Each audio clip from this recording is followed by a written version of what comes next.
Right, Adam, we're here. Where are we? We're at my gym. What's the Base Performance. elite fitness for the everyday athlete? Yeah. Warrington, whereabouts in Warrington are we? So junction 9 on the M62, literally just behind the B&Q. So really easy access for people coming from Liverpool, Manchester, and obviously all around the kind of Warrington area as well. So yeah, if you know Warrington, it's by the IKEA basically, isn't it? B&Q. B&Q. Yeah, behind the B&Q. Okay. Not far from the IKEA. Well, I don't know Warrington, but I know the IKEA. And it's HYROX affiliated, isn't it? Yeah, HYROX affiliated, yeah. We've had that basically since we opened, really. We opened in the April and we became affiliated in the December of the same year. So if people search HYROX, it comes up, doesn't it? Yeah, on the website, search a HYROX gym near me or whatever, and yeah, it'll come up on there. And we'll put everything in your links in the description, all your links for what have you got, discounts to the gym, and then your sponsorships, yeah. Yeah. So yeah, I've got a couple of sponsorship deals, which is good. We put the website in there. Actually running a promotion over the next like 6 or 8 weeks, so we can put the link for that in there as well. So yeah, do all that. And then my main thing here is for the audience, like we spoke about before, is obviously HYROX world champion 40 to 45, aren't you? 44, yeah. 44, okay. Yeah. You just basically done the doubles world record, was it, for British? Yeah, well, world record, yeah. World record. We can get into that. Yeah, talking to that. And then obviously me and you have known each other since school, haven't we?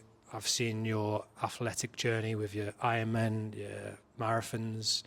So these youngsters, because it's so popular now, I just want to see where you think they should sort of, well, from your experiences, what you think they should focus on, or strengths and weaknesses. I don't know, but I'm just trying to relate your journey to sort of theirs, because I know it's completely different from how we were.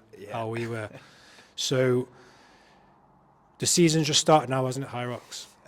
Well, no, the season starts in like July. So it's the World Championships in June, which signals the end of the season. And then they have a little bit of a gap in Europe, but it starts almost straight away in like Australia and that. Right. So July, really, it's kicked back up again. So you're leading towards the next World Championships in June then? In June, yeah. Okay, so what was Manchester last week? Is that just one of the first races back in the UK? Yeah. So that kicks off the sort of UK...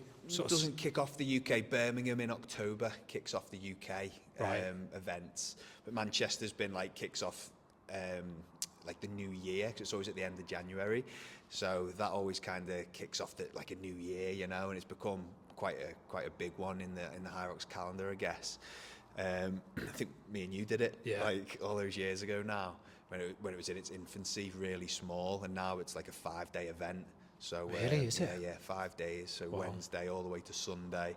I think like 30,000 athletes or whatever over those 5 days. It's crazy, absolutely crazy. So what year was that when you? So obviously people listening, he came to me when we were in a play centre, weren't we, with the kids?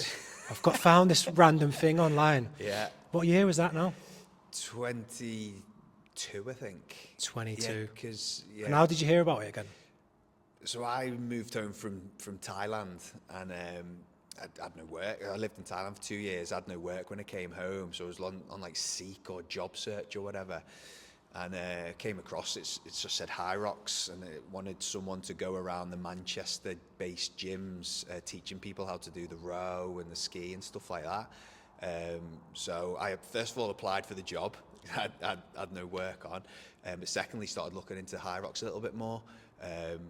Looked really appealing, like all the movement patterns looked like I was interested in them. So I actually emailed them saying, this seems like a brand new concept. Like, does the race format change every time, similar to CrossFit? Yeah. And they came back and said, no, it's exactly the same workout every single time. So I thought, it looks good. It looks good fun. So yeah, got in touch with you, and we went and did it. And I think I finished in 67 minutes in the open category. So for those that don't know, there's a pro division and an open division, the pro being the more challenging one. So 67 minutes, and which got me second place in the age group. So these days, like fast forward 4 or 5 years, that wouldn't put me anywhere near a podium, anywhere near it, but managed to get second place flag even on that day. Like, Yeah, so. that's funny that. And the weight is completely different as well, isn't it? From the pro to the sled and well, every weight's heavier, isn't it? Yeah. All the weights are heavier. But I remember we were even watching it, thinking, why are these guys not running when they finish the sled push? They're walking off it. When we get on the course, we're just going to charge out of there. Like little did we know what was about to happen. Everyone thinks they're going to come off that sled, don't they? And you're like, I'm just going to get running. You're like, all that dead time in the zone. I'm just going to start running. Like, okay, mate. Yeah, go for it. See what happens. Yeah, it's a completely different life, isn't it, once you've done it? So that was 2022. So then you've been consistent year on year, your time's come down. Yeah. And then did you start doing the pro pretty much straight away? I think I did 3 or 4 open races. I went back to Manchester the year later and got 60 minutes, bang on. Finished third. Open? Overall, this is the open category again. Finished third overall, won the age group that year. And then that was my last open race then. Yeah. Went immediately up to the pro race, And you're just consistent with it, Yeah. aren't you? Yeah. And one thing I remember seeing, which obviously people who are probably watching this are into HYROX, I remember saying, right, I'm going to work on my run. And then you're like, I've neglected my rower or something like that. It's always like, so I suppose it's like a graph, isn't it? One goes up, one comes down. And what's your, I suppose, if you have to work on each area, or do you think there's one area which is the main? So this is a conversation I have all the time with people. People think, I'm a week on the lunges or a week on the wall balls or whatever. And it's not necessarily that you're weak on those specific movements, it's where they are placed within the race. So the lunges and wall balls specifically are workouts 7 and 8 after having already run 6 or 7 kilometers and done all the other stuff. So by that time, you're in a massively fatigued state. The lactic acid's building up, the lactate within your blood system's massively building as well. So of course, you're going to be struggling at that point, no matter what you were going to be doing. So if the ski erg was 7th and not 1st, you'd think you'd be weaker on the ski erg, but it's not that you're weak on it, it's just where it's placed within the race. So to answer your question, yes, you can work on things individually, and yes, you should do. And of course, running plays a massive part, so that should be a really big emphasis of your training as well. But the most important thing is to just get fitter and stronger, increase your VO2 max, increase your lactate threshold, and the fitter you get, you can handle any modality then. Yeah, I think look at your path. I think from my perspective, I think what gets not seen is the endurance. Yeah. Because you were an endurance athlete for, I don't know, 15, 20 years, is it probably? Yeah. And then you've done this, so it's when you started it, you were just finishing. You were still doing Ironmans, weren't you? Yeah. That was your focus. So from my perspective, looking in, is that engine. You get to your 6th, 7th K, and you're starting to flag. Well, if you've got that endurance base, you're flagging less, aren't you? Yeah. So I think that's what people maybe switched over from CrossFit and they've come in. To me, CrossFit's that explosive short burst. It's not, I know they do endurance stuff, but it's not like this. No, but people see the 1,000 on the rower, and then it's just that endurance base is what's carrying you. Yeah. That's my perspective anyway. Yeah. It's right. Like, to go into a bit more, depth, and I had a big strength background. Like, I competed in bodybuilding competitions, then moved into the endurance game, like running marathons, like triathlons, even up to full Ironman distance.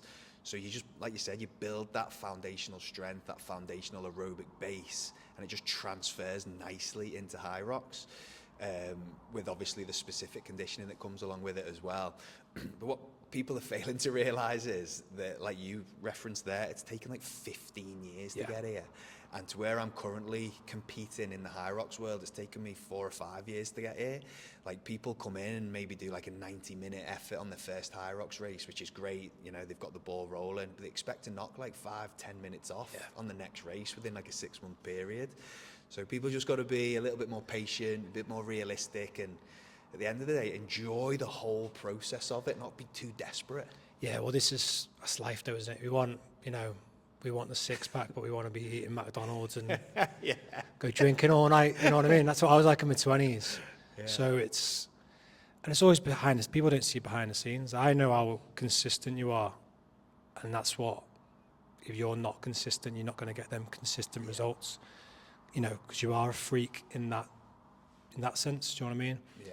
And as we were speaking off camera, if this was maintained with your wisdom and your knowledge and your dedication in your 20s, like Lord knows what it would have been. But people just see the results, don't they? Yeah. Oh, he's knocked 2 minutes off. But they've got the mindset of, well, I didn't go for a run this week, I went for 2 last week. And like, well, you're doing proper knowledge-based runs in a program, like scientifically sort of backed.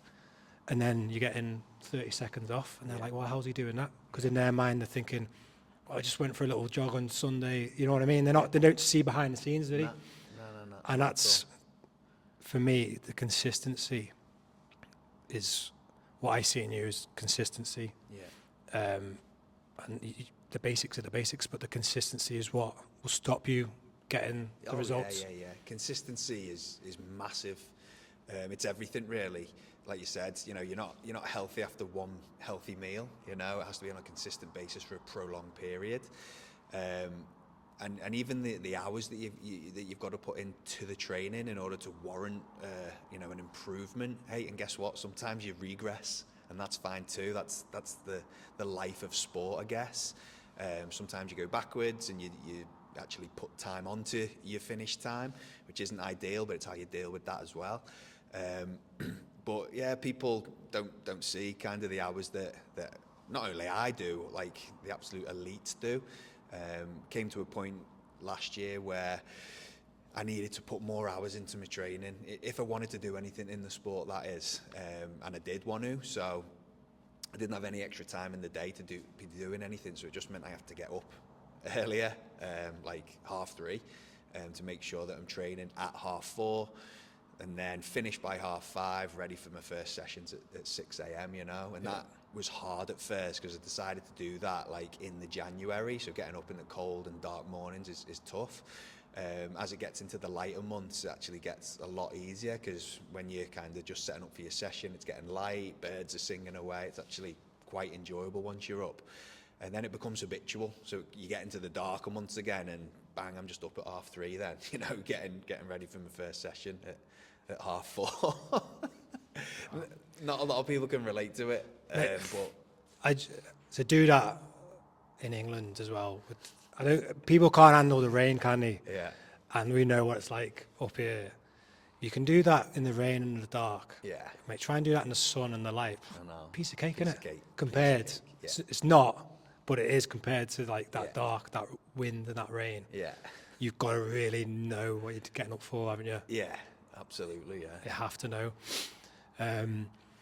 Right, so I just want to go back then. So obviously, I'm looking at HYROX, obviously with the running base, and I feel, this is my perspective, I feel like it's taken on in Europe at the start because we were a lot more cardio-based sports than America with CrossFit with the strength. I know obviously CrossFit's worldwide and all that, but that's where I feel like it kicked off. So we played football, didn't we, when we were younger? I know you mentioned bodybuilding and all that. What did you do then from, what's always been your training base from when you were a kid then? From football, so say 16 and you started becoming an adult, what was your training? I suppose it was just like lift and run. Yeah. You know, because yes, there was, like the ski erg didn't exist then. You know, the bike erg certainly didn't. I don't think there was air bikes about either.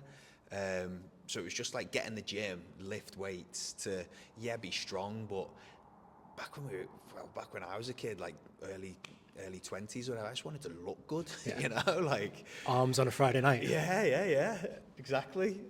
So yeah, just look good by being strong, feel good obviously as well. And the cardio I was doing was just running, Yeah. you know, because you know, like you said, we played football, we liked football. There's a lot of running in football, so therefore you just go out for a run, you know. There wasn't a lot else going on, just lift and run really. Yeah. And then what was your first focus? Was it marathons first? Yeah, I got kind of asked to do the New York Marathon when I was 21, which is young to be running a marathon, very, very young. Say I got asked, like the guy that asked me, his greatest ever marathon time was 2 hours, 10 minutes, 12 seconds. He finished second in the London Marathon in 1983, so an impressive athlete, you know, represented Great Britain all over the world. He asked me to do it, he could get me a ticket to do it, so jumped at the chance, and then yeah, just carried on building from there. And then how many marathons you done now then? 14. 14, and they've been spread out since 21 Yeah. until now. Yeah. So then with the marathons, obviously you just lifting, marathon, kept Yeah. on that. What drawn you then towards, was it the Ironman next? Triathlon, The triathlon? yeah. So that's just like seems to be a natural progression, doesn't it? Yeah, I suppose I was lifting as my main thing for probably 13, 14 years. And you get to a point where it's like, I need a new challenge here. I want to do something new. And I don't know why, just something in the back of my mind was always a half Ironman. Just sounds like a cool thing to do. Like a triathlon's great, but the half Ironman, yeah, it would be a challenging distance, but not too far out of reach, if you know what I mean. Yeah. So yeah, I booked to do a half Ironman, didn't have a bike, couldn't swim. I could swim, but I could survive in water, but not properly swim. So I had to get swimming lessons, had to buy a bike. And just trained up to do my first triathlon. My first ever one was in Leeds. I was swimming in open water for the first time. I just breaststroked the whole way round and got on the bike, did the run, absolutely great. But my second ever triathlon was a half Ironman in Pescara in Italy. And on the morning of the event, the swim was actually in the ocean, and they halved the swim distance because the wind and the waves were that bad. So not being confident in the water anyway, going into that, I was like pretty scared getting in the water, to the point where I'd kind of jump in through the waves and get pushed back onto the beach. You know, couldn't get through those first set of waves. And I was thinking to myself, here, I'm going to blag a hamstring injury. Like, I'm going to say, I've got a hamstring injury. So when I go home and not have completed this event, I'll tell everyone I got injured. Mate, if you've never had thoughts of, like, I'm blagging something, it's not been hard enough, do you know what I mean? Yeah. So so they halved the distance, but actually you probably did more because you were going backwards to go forward. Yeah, it was horrible. But once you get through that, you're so happy that you didn't succumb to the negative thoughts. Yeah. You powered through with your positive mindset, got on the bike, completed the run, and when I got that medal, you know, I was absolutely over the moon. The addiction kicks in then. Yeah. So then it's like, I want to do the full. Was it full next, or not next? Because I always, again, like, it might be a bit of a limiting belief, but I was like, I don't have the time to train for a full Ironman. So I did 7 halves in total before progressing up to the full distance, and it just gave me more confidence every time in my ability. I saw my biking improving, my running getting better, more confidence in the water. And then, yeah, once you've done kind of 7 of them, it's like, all right, I'm ready for that next stage now. Get rid of them limiting beliefs, book it, and got to train for it. Yeah, I think it's like, you've got limiting beliefs, but this is where I think you've got confidence, haven't you? In any, whether it's the military or sport, you can't just like overwhelm someone and crush the confidence. You've got to build it up step by step. So these halves are just, and then you get to a point where, like, it's confidence and knowing where you're at. You're not overthinking it, going from, I'll go straight into a full. And once you've got that confidence in yourself, then you're like, well, I can do it. Yeah. But there are limited beliefs, but it's checked with reality, isn't it? Yeah. Do you know what I mean? Because you can, obviously, I know Conor McGregor's a great example of, I'm going to be double world champ, saying it when he's a kid. Yeah. There are them examples, and you should draw from that. But also, when he was saying that, he was doing X, Y, and Z to get to that point as well.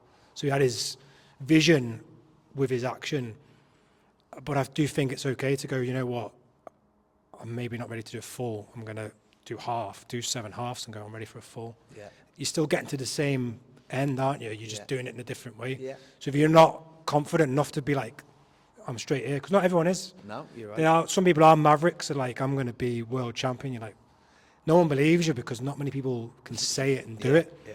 But if you go, well, I'm going to do so many halves, build that confidence. So I think that's a more relatable for the masses way. You've built the confidence, and you build that from what you've done. When you know you can do it, you're like, well, I've done that. Yeah. Do you know what I mean? Yeah. Agreed. Yeah. So then, when was your first full one? First full, I can't remember the exact year, but I remember the location. It was in Cozumel in Mexico. And God, you're always learning from your mistakes. Like, I didn't take my bike with me. I rented one there, which is error. Had error all over it. I've never ridden the thing, you know what I mean? So all of a sudden I've got to ride on it for like 6 or 7 hours. Like, talk about like saddle sore, not being used to a certain bike. So anyway, loved the event, but it took me a long time. It took me nearly 14 hours to do my first one. And the marathon took me like 5 hours, 20 minutes. So, it was a tough, but extremely rewarding thing to do. Oh, it's a journey. Like 14 hours of doing anything, it's a journey. You know what I mean? Yeah. Were the elements there as well, the heat or anything? Yeah, absolutely. You know, Mexico, you're talking late 20s, 30 degrees, so not helping you. Yeah, it's a fine line of the mad, like, you are mad. Like, I know we're both mad. So it's like, to not even consider them. Yeah. It's kind of what gets you through it though as well, isn't it? Yeah. If you consider all the things too much, you would never do anything, would you? Like, you wouldn't get in a car and drive because you'd be like, there's too many variables. Yeah. Yeah. So it's like, that madness does equip you to do it as well. Do you know what I mean? Yeah. Definitely. Which is funny. But when I was with my partner at the time, and when we got back to the hotel, she had to basically bath me and like put me to bed because I was shivering at this point. You know, I had to get a hoodie on and get under the duvet. And she went down and got us some pizza and all that. So the demand it places on your body, it takes its toll massively. It's your first one, you know, you've never experienced anything like it. I remember when I crossed the line, the guy handed me my medal. I was like, obviously super proud. And he said to me, like, how are you feeling? And I was just like, what? This is a great way to spend a day. Because it took me all day, basically, didn't it? You know, what else would I have been doing in Mexico? You know, sunbathing. I may as well go in, swim, bike, and run it. Yeah, funny that. And then you stuck with Ironman for a while then, didn't you? Yeah, that became quite a bit of a passion of mine. I wanted to see the improvements. Yeah. Especially on the bike and the run elements. Like, the swim, not being a great swimmer anyway, is very hard to improve, and it's the shortest discipline of them all, so you're not going to make that much time up there. More than anything, it was just like a confidence builder or a confidence increase to get better at swimming. But yeah, I went on to do the Malaysia Langkawi Ironman as well, which is notoriously quite hilly on the bike course. And again, you know, I'm not choosing cold countries here. That was like 35 degrees when I was there. But I think I knocked 3 hours off my time going into that, which is great. You know, it's a real big improvement. And then continued on the journey of Ironman. And my last one, my third and final one, was in Italy again. Went back to Italy.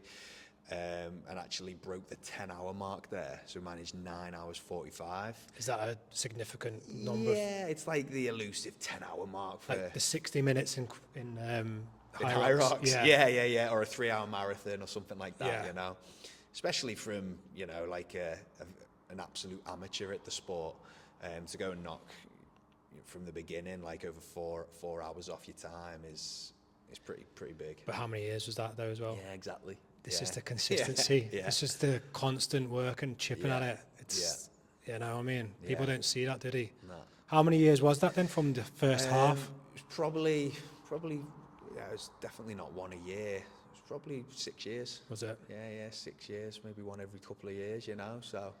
And while this was going on, was this when you had the first gym? Well, the first gym in the UK. Yeah. So you had Yeah.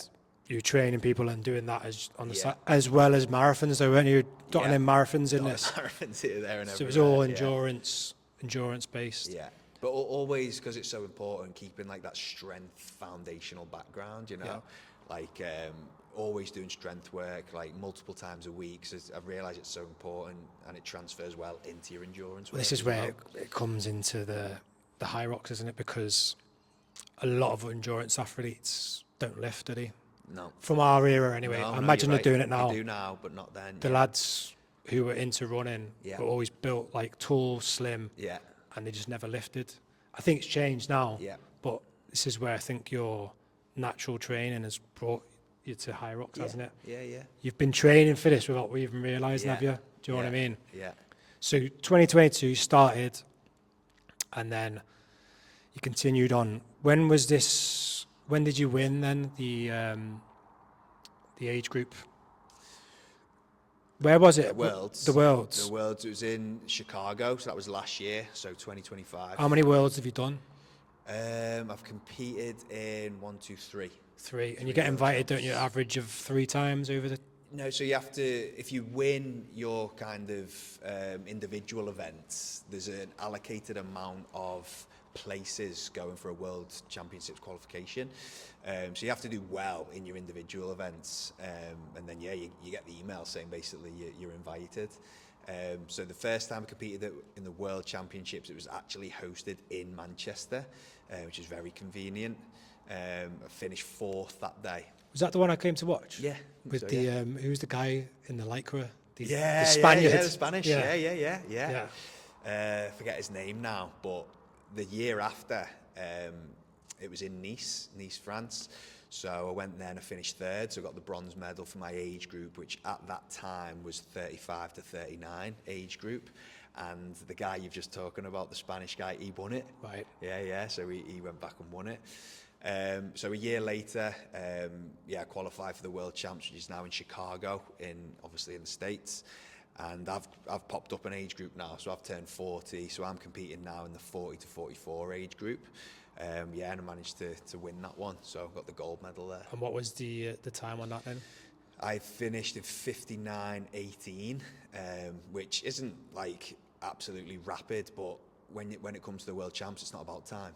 It's about your competition, who finishes first. Yeah. It doesn't matter about times there, Yeah. you know. So, and the way I was very strategic with my approach, and this is again consistent. This is about learning.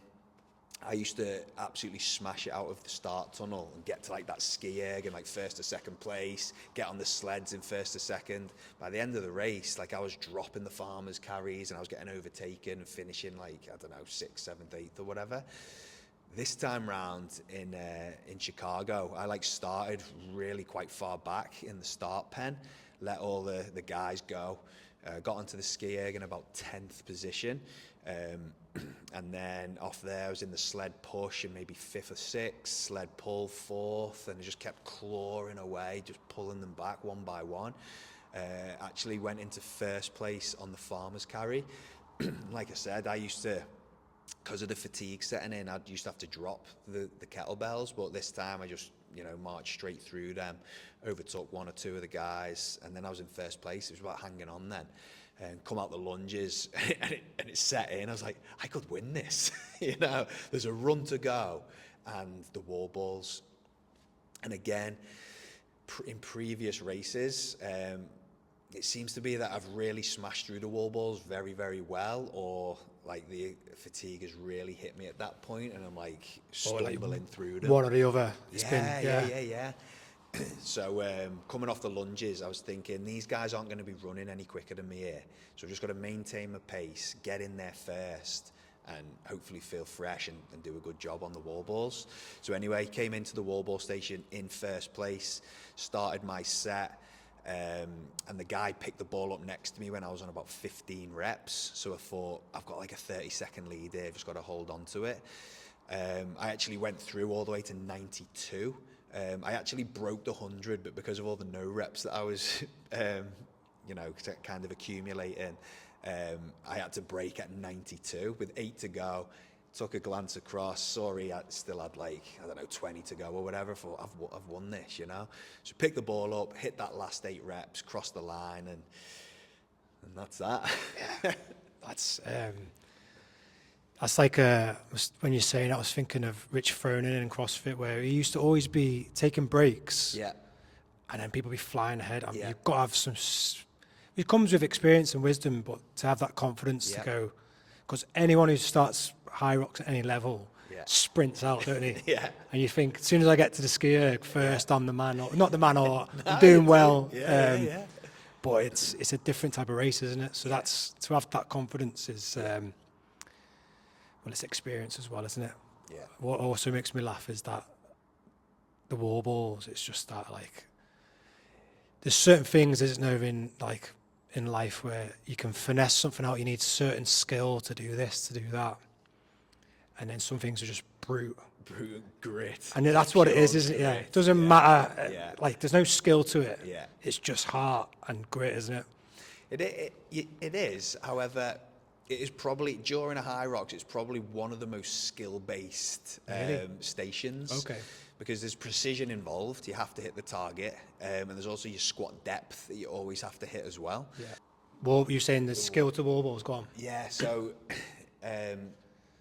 the wall balls are one of the most skill-based areas of a HYROX race, because there's, like I said, there's precision involved where you have to hit the exact target, and also you just have to ensure that you're hitting that squat depth, because the judges are really hot on you now. Is below Level. parallel. Yeah. So your hips have to be below your knee, basically. And again, this is why when I'm coaching people and training people, I say to them all the time, work on your technique first. There's no point grizzing out like 100 wall balls if 50 of them are no reps. You've wasted both time and energy there, which both can make your performance so much more efficient. Yeah, see, I haven't even thought of that, but yeah, you're right. They're the minor, not the major details which look minor. Because I've just glossed over it, haven't I? Yeah, they are pretty major, to be fair. Yeah. And I think that's probably not been policed properly, has it? Because there is a mad variation and depth people go to. Yeah. But, go on. These days, like before, when you've raced, they didn't have like the automatic time counters on the wall balls. It was up to a judge to judge if you'd have hit the target, but now they've got automatic counters, so if you hit the target you get like a 1 count on a little screen below the target, which you can see. The only thing the judge is doing is making sure you are achieving that squat depth. And again, I've had people complain to me thinking, I thought I was getting low enough, but I want them to be strict, I want them to be harsh, because they're there to enforce the rules. So I think it's a good thing that they're being so well, no, strict. You have to, because there is a massive difference in like a couple of inches, isn't there? Yeah. On your legs. Yeah. But I just also do feel, though, it's just that like grin and bear it as well, isn't it? Yeah. Take the skill out, it's just like pure grit. Especially if you're going like neck and neck with someone, who wants it more? Yeah. Who wants it the most? It's that tolerance of that pain. Do you want it more than me, or do I want it more than you? And, I just think back to my old military days. You can be prepared, you can have the best sleep, the best food, the best everything. Yeah. There's a point in anything where it's just pure heart, isn't it? Yeah. And the pains, sometimes I think the pain's not the same for everyone, but you know what I mean? Like, it's just dealing with that pain. Yeah. There's no, like, you just got to get through it. So that was last year. So now, did you have a break then before you started? So after that you have like your little off season, but because of the popularity of the sport and at the end of the day, the enjoyment, like I love it, absolutely love it. So I want to make that my main thing, I'd already agreed with a couple of friends to do the Valencia Marathon. That was at the end of 2025. But because of a lot of things, including like getting my training a little bit mixed up, because I'm still learning all the time, redoing and revamping the whole gym, I took my attention away off the minor details that are needed at the level I want to perform at. So when we got to Valencia, I felt a little bit unprepared because I wanted to hit a certain time, you know. Anyway, got to the start line, had the warm up, actually felt pretty good. But 7K in, like my heart rate was through the roof, and I'm like, I can't hold this for another 2 hours. It's just not going to happen. Sorry, I should have mentioned as well, the week before, actually picked up an injury on my foot. It was a stress response on my heel bone, so that didn't help either. So anyway, I pulled out at 7K of the Valencia Marathon, and I thought, right, that's at the end of 2025, going into 26, I have to just go full in on one or the other. I can't be racing marathons and performing at HYROX, especially, you know, when you're 41 as well, and trying to run a business full time and also be a full-time dad and all the rest of it. So I just thought, right, HYROX is the one now. So I've got to go all in on that. So this year, we went to Manchester, as you mentioned before.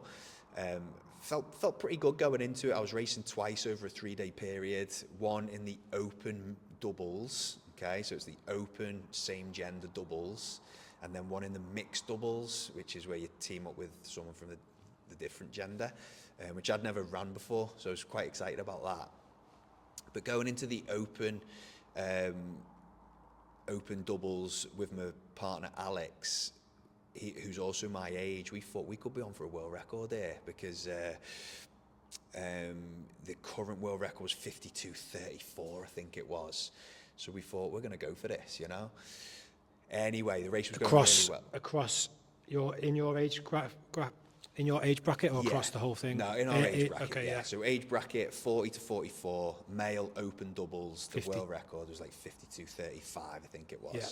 So if we can go quicker than that, we're going to break the world record.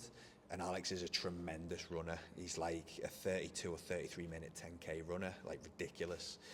So thought we'd have a shot. Anyway, race started really well. We like destroyed everyone in our wave.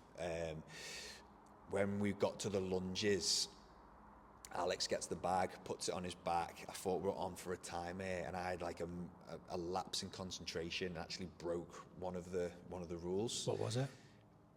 I'm ashamed to say I just spat on the floor. Did you? Yeah. Like, I know you can't do that. And, you know, I'm all about judges enforcing the law. So the judge said to me, what's your race number? I showed her it, and she said, I've got to give you a penalty there. And I said, how long's the penalty for doing that? Hoping for like 10, 15, 30 seconds, because I still think we could have beat it. And she said 2 minutes, and I knew it was over at that point. But I didn't tell Alex. He just started lunging away. I grabbed the bag, and like I had this extra layer of motivation now. Like I was just like an animal, just bang, bang, bang through the lunges. Put the bag down, let's go. Let's get to the wall balls. Anyway, we crossed the line on 51 and 56. So 51 minutes, 56 seconds, which breaks the world record. And it came up on the screen, 51:56. So I thought she might not have given us the penalty here. So I grabbed Alex by the head and just said, I'm so proud of you, but we might not have done it because I might have cost us. Oh, horrible. And anyway, so we had a little drink, a little chat, and then you stand on like a timing mat to get your photo done. And when we stood on that mat, the 2-minute penalty had been applied. So it said 53:56. So unfortunately, and you know, I hold my hands up, it was completely my fault. We didn't break that record. And but the you know, silver lining, we were still in first place in our age category, so we were still going to come home with the #1 flag. But then there was more waves of that same category on the Sunday, and we'd raced on the Thursday, and then someone actually beat our time as well on the Sunday. So they got first, we ended up getting second, and no world record. Well, at least, to be fair, does that sit more comfortable with you, that they beat it? What do you mean? That the other couple beat it on the Sunday. Does that take the blow? Does that soften the blow or not? No, or is it nothing to do with it? No. Like, I'd still like to get the #1 flag, even with a 2-minute penalty added on, because that's how dominant we would have been. So that's, let me get it right. The Sunday, they would have beat. Without the penalty, they still beat that time as well. No. Oh, okay. We absolutely they only beat our time with the penalty by like 8 seconds. Okay, yeah, sorry. So we absolutely smashed. So they're not beating the world record. No. Okay. Yeah. Yeah. Well, you know it's there, you know it can be done. No, it can be done. Yeah. But again, just hold your hands up. Always learning. Yeah. Always learning. Yeah. Even at this age, with all the experience I've got, you know, it's that was like my 26th race. Still making mistakes. I do think. I mean, what have I done? 3. I've had time penalties on 2 of them. I did 1 station wrong. Yeah. Then I'm like, so how common. many times have I been round? Yeah. So, yeah, I totally get it, mate. Yeah. Totally get it, and it's good to get these checks, though, aren't they? The little blessings you think at the time, like that's harsh, but like that will just refocus you even more, won't Exactly. it? Refine you. Yeah. And to be fair, that was on the Thursday. On the Saturday, I had my mixed doubles race with my partner there, and we did a 56-minute, which won us the age group. So I still came home with 1, number 1 that weekend. So wasn't all lost, you know. But the biggest win of the whole thing was, so I've had the gym now for 3 years. On year 1, the Manchester race, there was like 2 of us which went to compete. This time there was over 60 of us. Wow. You know, so I got to be there for the full 5 days. I didn't go on the Sunday. 4 days supporting all my team, and just watching how much like we've grown as a business, as a community. I was absolutely ruined after it all for being in the venue for so long, for so many hours. But that was by far the biggest win. Oh yeah, well that's great, because you're seeing the people coming in who don't think they can do it.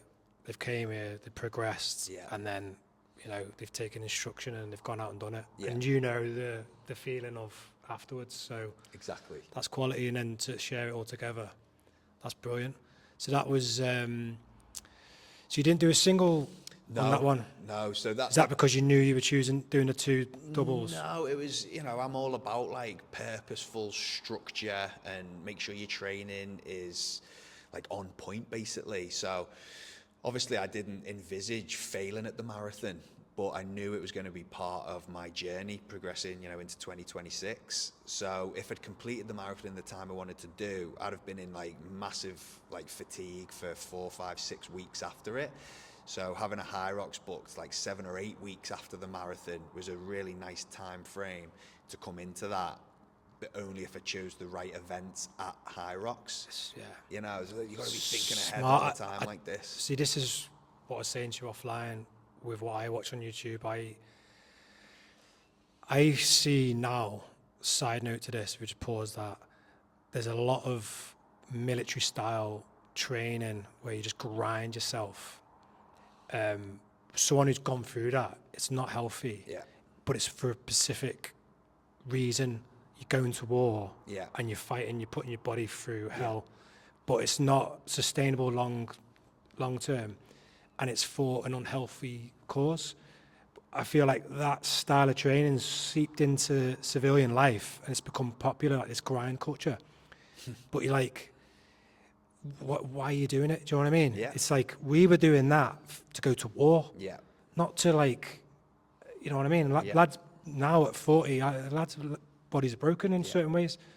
So I don't think what you just said is getting filtered through to people. For someone who's competed at your level and is got the wisdom now to go like, my body's in fatigue. And I've watched some long form content of people in this space who do ultras, do HYROX, and now they've got injuries or they're dealing with injuries. And they're obviously younger. We did stupid stuff when we were younger. But that's one message I think isn't getting put out there. It's like, well, you could, as a coach of experience, can go, well, you've just done this, and now you're trying to do this. You're gonna more likely end up with an injury. Do you know what I mean? 100%. I try and relay that message all the time, because people are under that mindset. If you're not like completely out of breath and sweating and feeling knackered, that your training session wasn't worth it. But there's so much knowledge and scientific, research backing it up these days, where you need to let your central nervous system calm down. There's a metric at the moment which is ultra popular, your HRV, heart rate variability. People look at it and gauge it. They don't really know what it is. Most people don't, but it does indicate if you're in like a stress position. So it's so important to let that central nervous system settle. just so you can maintain the heights of the high days, but you've got to just endure and almost enjoy the low days as well in terms of your training. Going hard all the time. You nailed it on the head before. You said like grind culture. It's definitely in the space now, but we need to educate people to not abide by that. I've seen it. It's become popularized, and it's not conducive with long term. But there's zero judgment from me, because when we were in our 40s, it's easy when you're 40 to go back and say, but the mistakes we've made, we wouldn't have listened to us now. So, but at the same time, if someone's going to look up to someone who's got a position or a title and go, well, what are they doing?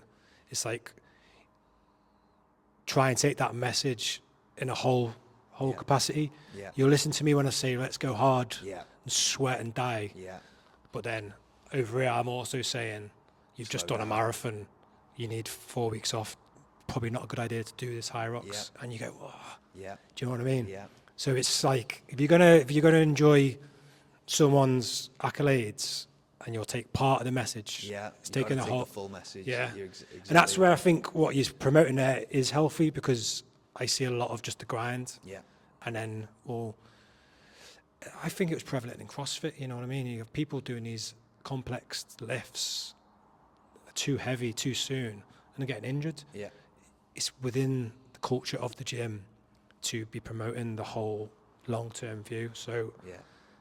I think that's a good thing you're putting out to the people. We've got quite a lot of young athletes that train here in the gym with us, and they've got massive potential, and I'm trying to coach into them that they don't make the same mistakes that we did, because I said to you before, like the physiological benefits or the physiology of the human body is exactly the same now as it was 20 years ago.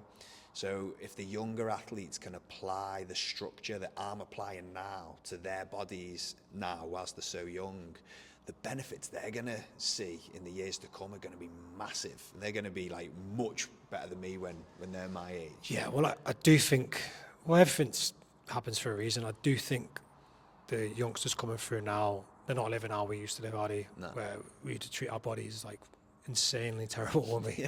Insanely terrible. And we could still put out, So I do think this is the next generation. They're more likely to listen because they're not coming up with their own healthy drinking habit, are they? Yeah. But that's my perception, mate. I might be wrong. Yeah, well, we used to go hardcore on whatever we did. Yeah. Didn't we? If we went to Ibiza for 3 or 4 nights, we were first one out, last one home every single night. And it's like, but then when we were training, we were first one in the gym, last one to leave. We were just hardcore in every department. But yeah, with that kind of drinking, partying culture slightly sort of evaporating, then these guys have got massive opportunity to become really strong athletes. But you're right in what you're saying. You have to do it all kind of by the book. Like a lot of people, their training really steps up without the recovery protocols stepping up. So they're not doing the stretching, the flexibility work. They're not doing like the contrast therapy. They're not getting massages.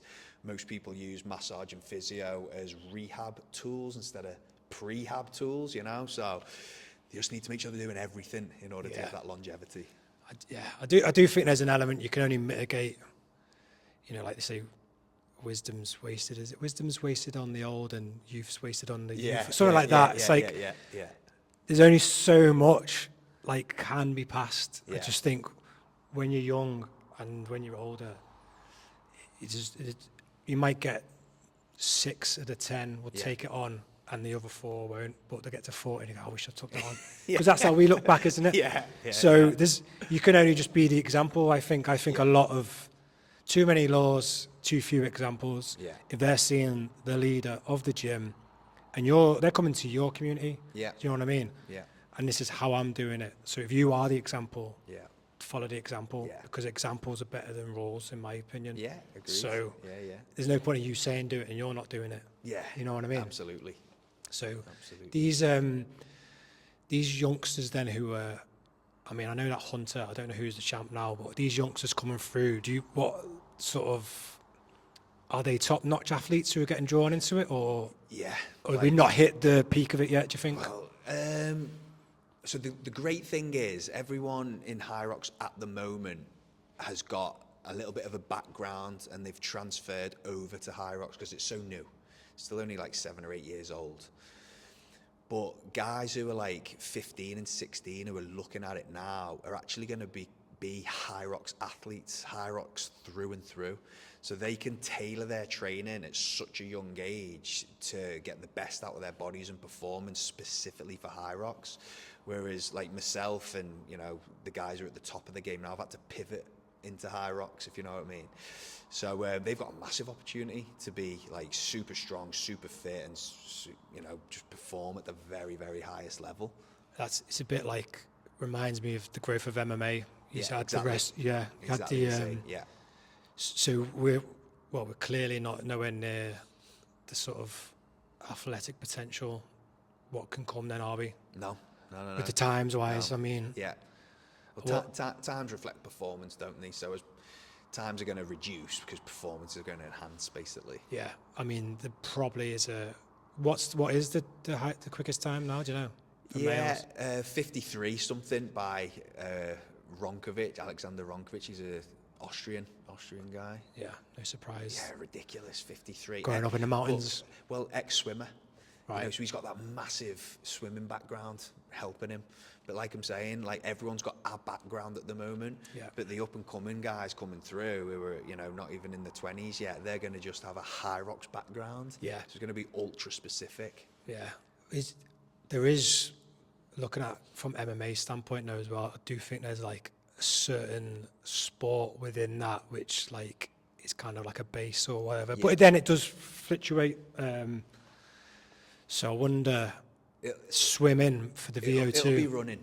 It'll be running, yeah. Yeah, because HYROX is, you know, over 50% running. Yeah. So if you've got a massive running background and then you start tailoring it to HYROX, you're just going to be an absolute animal. Then it's genetics and like if he's growing up in the mountains at altitude and stuff. So there is that. What would you say then if someone is looking to get into it, or if someone's into it, what would be your advice really? So someone who's in it now, they're trying to improve. What would you say to them? Yeah, the number one thing, don't rush it. Yeah.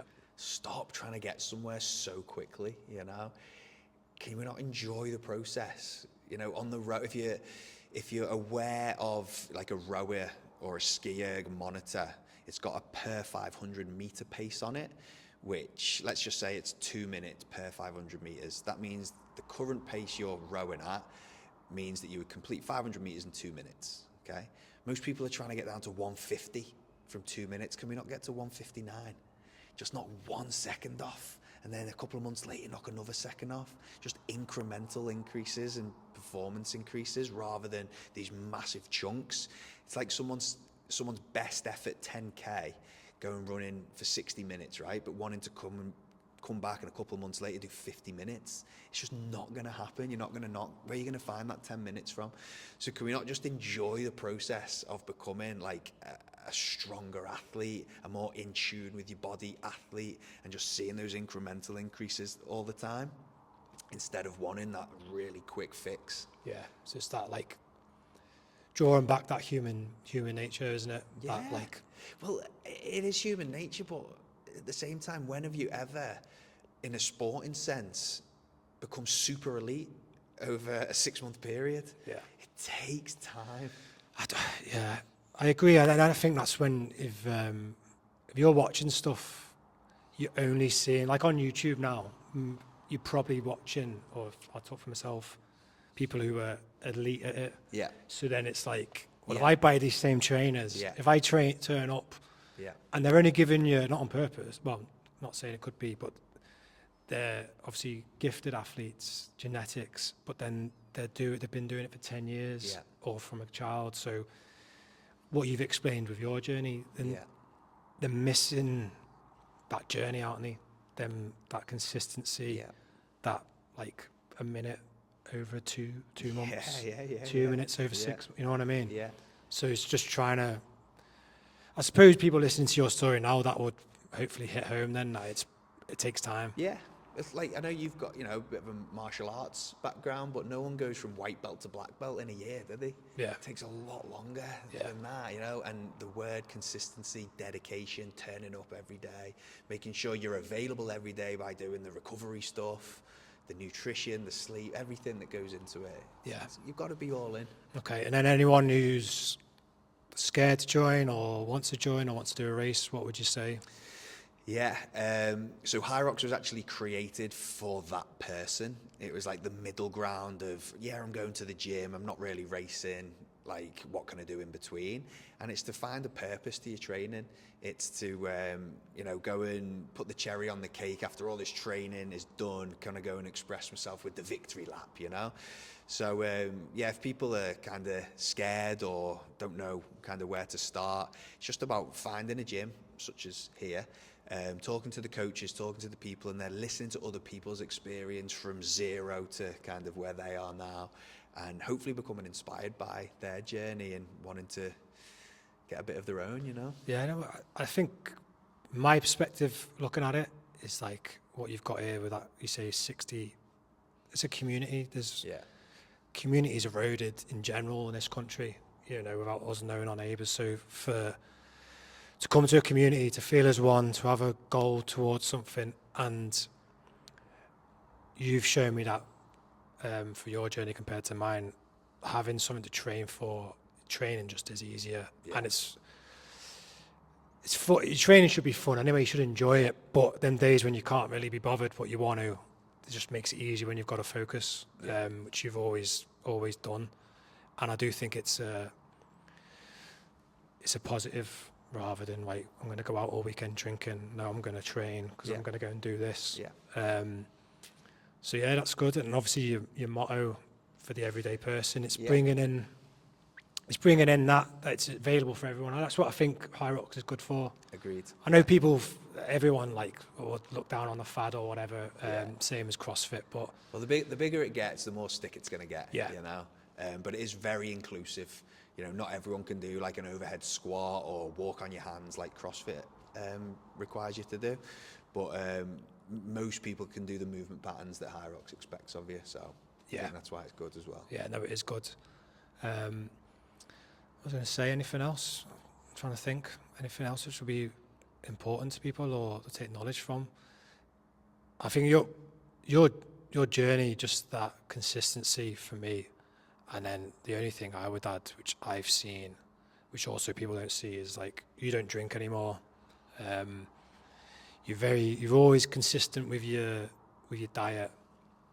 I've only kind of got to that point now.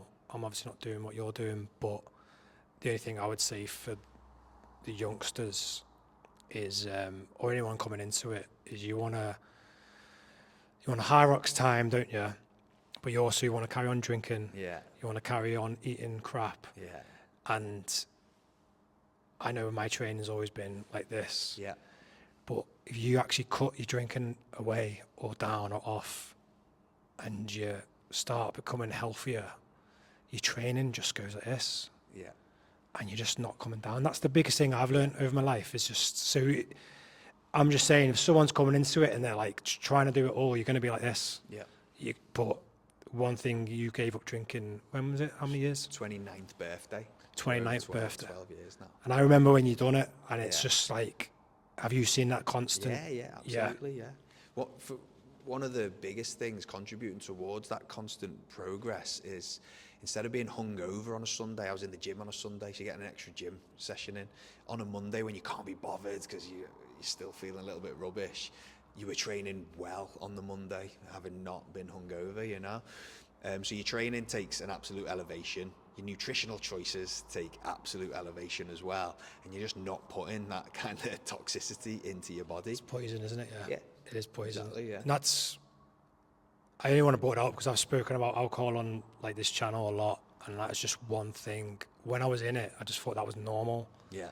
But when that went away, just the knowing I'm going to get up in the morning and go, I've told ads I'm going to be there at 6 a.m. Yeah. I'm there. Yeah, I know. I'm not I feel like death. Yeah. I just want to eat Domino's. Yeah. And I know it's prevalent in the UK, but we can talk about it, mate, because our drinking was like extreme, wasn't it? Yeah. And like, I just know there'll be people in that they want to do this, but they're like this. Yeah. So that's the only awareness I'd like to say on it, really. You can't have one without the other, kind of thing, you know. And it's, if you want the results, you want the performance, then you're gonna have to. And I don't like to use the word sacrifices, because for me, it's not drinking isn't a sacrifice for me. It's a choice, and I'm happy to make that. Not eating like the garbage, that isn't a sacrifice. It's just a choice that I make, because I prefer to feel better. And that's like also talk about a lot of the philosophy and stoicism in particular, and finding your middle ground. It can be excess or lack of, because I'm the same now. When I wanted to quit drinking and I couldn't, it was like I felt like I was losing something. But when it becomes not a loss, it's just your middle ground. You're just your happy place, isn't it? So I'm not missing anything by not having a Domino's now. I don't care. Yeah. I'm not having a drink. I don't care. But if your middle ground might be, I'm having a couple of drinks and a Domino's like once a week or once a month, whatever. Everyone's different, aren't they? So it's what works for you may not necessarily work for someone else. Yeah.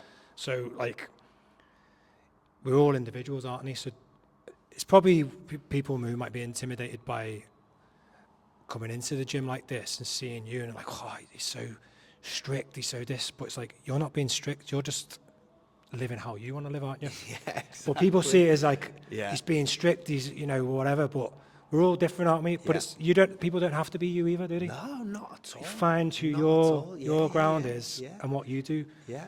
But yeah, you're not missing out on anything by doing how you like to live, are you? Exactly, yeah. I just thought I made that point because I know we can view other people and think. And there's no judgment either, by the way. No. If people want to have a drink, just because I don't judge them. You know, that's fine, absolutely fine.